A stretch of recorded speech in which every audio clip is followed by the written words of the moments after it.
ತುಮಕೂರು ವಾಯ್ಸ್ಗೆ ಸ್ವಾಗತ ಸ್ನೇಹಿತರೆ.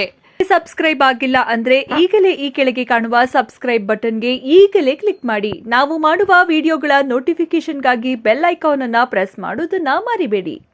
ತುಮಕೂರಿನಲ್ಲಿ ಬಾರ್ಲೈನ್ ರೋಡ್ ಅಲ್ಲಿ ಒಂದು Meditha heart centre and multi speciality ಆಸ್ಪತ್ರೆಯನ್ನ ನಾವು ಶುರು ಮಾಡಿದ್ದೇವೆ. ಇದರ ಉದ್ಘಾಟನಾ ಮಹೋತ್ಸವನ ನಾವು ಭಾನುವಾರ ನೆರವೇರಿಸ್ತಾ ಇದ್ದೀವಿ. ಬೆಳಗ್ಗೆ 8 ಗಂಟೆಗೆ ನಮ್ಮ ಶ್ರೀಗಳು ಸಿದ್ಲಿಂಗ ಸ್ವಾಮಿಗಳು ಬಂದು ಪಾದಪೂಜೆಗೆ ಬರ್ತಾರೆ, ಕ್ಯಾಥ್ಲ್ಯಾಬ್ ಇನಾಗ್ರೇಟ್ ಮಾಡ್ತಾರೆ.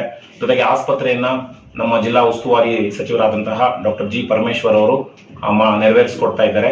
ಸೊ ತಾವುಗಳೆಲ್ಲರೂ ಕೂಡ ಬಂದು ಹರಿಸಬೇಕಾಗಿ ನನ್ನ ಕಡೆಯಿಂದ ವಿನಂತಿ.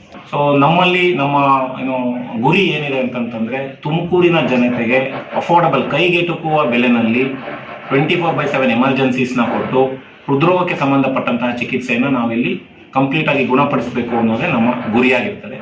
ಇದರ ಜೊತೆಗೆ ಇನ್ನೊಂದು ಬಹಳ ಮುಖ್ಯವಾದಂತಹ ಗುರಿ ಅಂದರೆ ನಮ್ಮ ಜೀವನ ಶೈಲಿಯನ್ನು ಸರಿಪಡಿಸ್ತಕ್ಕಂಥದ್ದು, ಅದರ ಬಗ್ಗೆ ಮಾಹಿತಿಯನ್ನು ಕೊಡ್ತಕ್ಕಂಥದ್ದು ನಮ್ಮ ಒಂದು ಗುರಿಯಾಗಿದೆ. ನಮ್ಮ ಆಸ್ಪತ್ರೆಯಲ್ಲಿ 24 ಗಂಟೆ ದಿನದಲ್ಲಿ ವಾರದಲ್ಲಿ 7 ದಿನ ನಾವು ಎಮರ್ಜೆನ್ಸಿ ಸರ್ವಿಸಸ್ನ ಕೊಡ್ತಾ ಇದ್ದೀವಿ. ಹೃದ್ರೋಗಕ್ಕೆ ಸಂಬಂಧಪಟ್ಟಂತಹ ಹೃದಯಾಘಾತ ಇರ್ಬೋದು, ಹಾರ್ಟ್ ಫೇಲ್ಯೂರ್ ಇರ್ಬೋದು ಅಥವಾ ಮತ್ತೊಂದು ಇರ್ಬೋದು, ಪ್ರತಿಯೊಂದು ಸಮಸ್ಯೆಗಳಿಗೆ 24/7 ಸರ್ವಿಸಸ್ನ ನಮ್ಮ ಆಸ್ಪತ್ರೆಯಲ್ಲಿ ನಾವು ಕೊಡುವಂತಹ ಒಂದು ವ್ಯವಸ್ಥೆಯನ್ನು ಮಾಡ್ಕೊಂಡಿದ್ದೇವೆ. 24/7 ಎಮರ್ಜೆನ್ಸಿ ಸರ್ವಿಸಸ್ ಇರುತ್ತೆ, ICU ಮತ್ತು ಕರೋನರಿ ಕೇರ್ ಯೂನಿಟ್ ಇರುತ್ತೆ, ಮತ್ತು ಸುಸಜ್ಜಿತವಾದಂತಹ ಅಡ್ವಾನ್ಸ್ಡ್ ಕ್ಯಾಥ್ಲ್ಯಾಬ್ನ ಇನ್ಸ್ಟಾಲ್ ಮಾಡಿದ್ದೀವಿ. ಆಪರೇಷನ್ ಥಿಯೇಟರ್ ಇರ್ತದೆ, ಪ್ಲಸ್ ವಾರ್ಡ್ ಸರ್ವಿಸಸ್ಸು ಮತ್ತಷ್ಟು ಇರ್ತದೆ. ಸೊ ಇದು ಮಲ್ಟಿ ಸ್ಪೆಷಾಲಿಟಿ ಹಾಸ್ಪಿಟಲ್ ಆದ್ರೂ ಸಹಿತ ಮೆಜಾರಿಟಿ ಹೃದ್ರೋಗಕ್ಕೆ ಸಂಬಂಧಪಟ್ಟಂತಹ ಚಿಕಿತ್ಸೆಯನ್ನು ನಾವಿಲ್ಲಿ ಒದಗಿಸ್ತೀವಿ. ಮಿಡ್ಲ್ ಏಜ್ ಪೀಪಲ್ ಅಂತ ನಾವೇನು ಕರಿತೀವಿ, ಅವರಲ್ಲಿ ಹೃದಯಾಘಾತ ಆಗ್ತಕ್ಕಂತಹ ಸಮಸ್ಯೆಗಳು ಹೆಚ್ಚಾಗಿದೆ ಅನ್ನೋದು ನಮಗೆ ಸ್ಟ್ಯಾಟಿಸ್ಟಿಕ್ಸ್ ಅಲ್ಲಿ ಗೊತ್ತಾಗಿದೆ.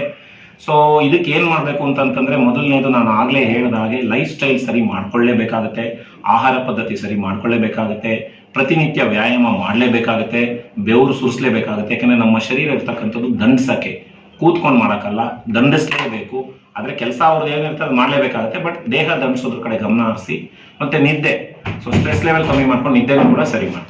ಈಗ ಬಹಳಷ್ಟು ಜನಕ್ಕೆ ಕೋವಿಡ್ ವ್ಯಾಕ್ಸಿನ್ ಬಗ್ಗೆ ಮಿಸ್ಇನ್ಫಾರ್ಮೇಷನ್ ಇದೆ. ಸೊ ಇತ್ತೀಚೆಗೆ ಆ್ಯಕ್ಚುಲಿ ಅದ್ರ ಸ್ಟಡಿ ಕಳೆದ 2 ತಿಂಗಳು ಕೆಳಗಡೆ ಪಬ್ಲಿಷ್ ಆಯಿತು. ನಮ್ಮ ಏಮ್ಸ್ನಲ್ಲಿ ನಮ್ಮ ಸ್ನೇಹಿತರೇ ಅಲ್ಲಿ ರಿಸರ್ಚ್ ಮಾಡ್ತಾ ಇದ್ದಾರೆ. ಸೊ ಅವರು ಏನು ರಿಸರ್ಚ್ ಮಾಡಿ ಇದು ಇಂಪ್ರೆಷನ್ ಬಂದಿದ್ದಾರೆ ಅಂದರೆ, ಕೋವಿಡ್ ವ್ಯಾಕ್ಸಿನ್ಗೂ ಹೃದಯಾಘಾತಕ್ಕೂ ಯಾವುದೇ ರೀತಿಯಾದಂಥ ಲಿಂಕ್ ಇಲ್ಲ, ಆದರೆ ಕೋವಿಡ್ ಕಾಯಿಲೆಗೂ ಹೃದಯಾಘಾತಕ್ಕೂ ಲಿಂಕ್ ಇತ್ತು.